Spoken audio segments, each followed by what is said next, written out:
बिस्मिल्लाहिर्रहमानिर्रहीम। मैं हूँ आपकी उर्दू की टीचर। खुशामदीद करते हैं बुकमान पब्लिकेशंस को। हम आपके लिए लेके आए हैं अल्फा से हुई इसकी अबाबिल उर्दू ब्राय जमात सौम। अस्सलामुअलैकुम, कैसे हैं आप सब? उम्मीद करती हूँ कि मेरे प्यारे से तालिब इल्म खुशो खुर्रम होंगे। तो आज जैसा कि आपको पता है कि हमारी अबाबिल उर्दू के साथ आज तीसरा दिन है और आज हम तीसरा सबक भी पढ़ेंगे। इस सबक का नाम है सीरत तैयबा सल्लल्लाहु अलैहि वसल्लम दयानतदारी। इस सबक की रीडिंग को शुरू करने से पहले हम इसके दाएं जानिब कॉलम में मौजूद हासिलात तौलम को पढ़ लेते हैं। इस सबक की तदरीस के बाद आप इस काबिल हो जाएंगे कि सादा और मरकब जुमलों पर मुश्तमिल अबारत कहानी सुनकर इसके अज्जा, किरदार, अफराद, वाक़ियात वगैरह से मुतल्लिक मालूमात अखज़ कर सकें। तवज्जो से सुनकर अपने रद्द अमल, ख्यालात का इजहार दुरुस्त तलफ़्फ़ुज़ और लबो लहजे से कर सकें। सादा और मरकब जुमलों पर मुश्तमिल इबारत समझ कर पढ़ सकें। अपनी पसंद की कहानियाँ और वाक़ियात पढ़कर नताइज अखज़ कर सकें। सबक नसर पढ़कर उसके मतन से मुतालिक सवालात के जवाबात लिख सकें। अपनी जमात के मेयार के मुताबिक इमला लिख सकें। सादा जुमलों को इस्तिफ़हामिया जुमलों में तब्दील कर सकें।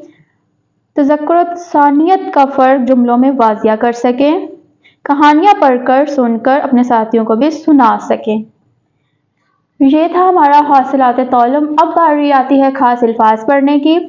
काफिला, खूबियाँ, तोहफा, सादिक, अमीन, तजारत।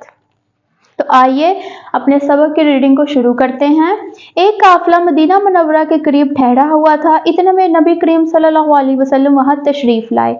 आप सल्लल्लाहु अलैहि वसल्लम ने काफिले वाले को सलाम किया और पूछा, आप लोग कहाँ से आए हैं? उन्होंने जवाब दिया कि हम लोग रब्जा से आए हैं। उनके पास ऊँट भी थे। नबी करीम सल्लल्लाहु अलैहि वसल्लम को एक ऊँट पसंद आ गया। आपने पूछा, क्या तुम लोग ये ऊँट फरोख्त करोगे? उन्होंने जवाब दिया, जी हाँ। नबी करीम सल्लल्लाहु अलैहि वसल्लम ने उस ऊँट की कीमत पूछी। उन्होंने उसकी कीमत बताई। आप वो ऊँट लेकर वापस मदीना मुनव्वरा आ गए। आप सल्लल्लाहु अलैहि वसल्लम के जाने के बाद काफिले वाले परेशान हो गए।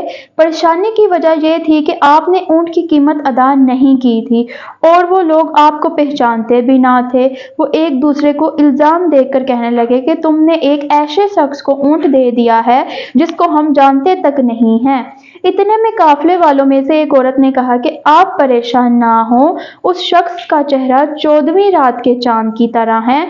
ऐसा शख्स कभी धोखा नहीं दे सकता। शाम के वक्त एक शख्स काफिले वालों के पास ढेर सारी खजूरें लेकर आया। उसने बताया, अल्लाह ताला के नबी ने ये खजूरें भेजी हैं और पैगाम दिया है कि उनमें से अपने ऊँट की कीमत के बराबर खजूरें तोल लो। जो खजूरें बाकी बच जाएं वो तुम्हारे लिए तोहफा हैं। काफिले वालों ने अपने ऊँट की कीमत बराबर खजूरें तोल ली और बाकी बच गईं वो भी खा लीं और जो बाकी बच गईं वो भी खा लीं। काफिले वाले नबी करीम सल्लल्लाहु अलैहि वसल्लम की दयानतदारी और सखावत पर बेहद खुश हुए। नबी करीम सल्लल्लाहु अलैहि वसल्लम की ज़ात में बेशुमार खूबियाँ थीं जिनमें अमानत और दयानत नुमायाँ थीं। दोस्त और दुश्मन सब आप सल्लल्लाहु अलैहि वसल्लम को सादिक और अमीन के नाम से पुकारते थे। हिजरत से पहले आप तिजारत करते थे और लोग आपके पास अपनी अमानत रखवाते थे। उन्हें जब ज़रूरत होती अपनी चीज़ें वापस ले लेते थे। आप अमानत की हिफाजत करते थे और कभी उसमें खयानत नहीं करते थे। आप सल्लल्लाहु अलैहि वसल्लम ने ईमानदारी को ईमान की शर्त करार दिया। हमें चाहिए कि हम नबी करीम सल्लल्लाहु अलैहि वसल्लम की तालीमात पर अमल करें ताकि दुनिया और आखिरत में कामयाब हो सकें। तो जी मेरे प्यारे बच्चों, ये था हमारा सबक नंबर 3 जिसकी हमने मुकम्मल रीडिंग पढ़ ली है। उम्मीद करती हूँ कि ये सबक के अल्फाज समझने में आपको आसानी हुई होगी। और इस सबक में हमने सीरत तैयबा को पढ़ा, हज़रत मोहम्मद सल्लल्लाहु अलैहि वसल्लम की दयानतदारी को पढ़ा।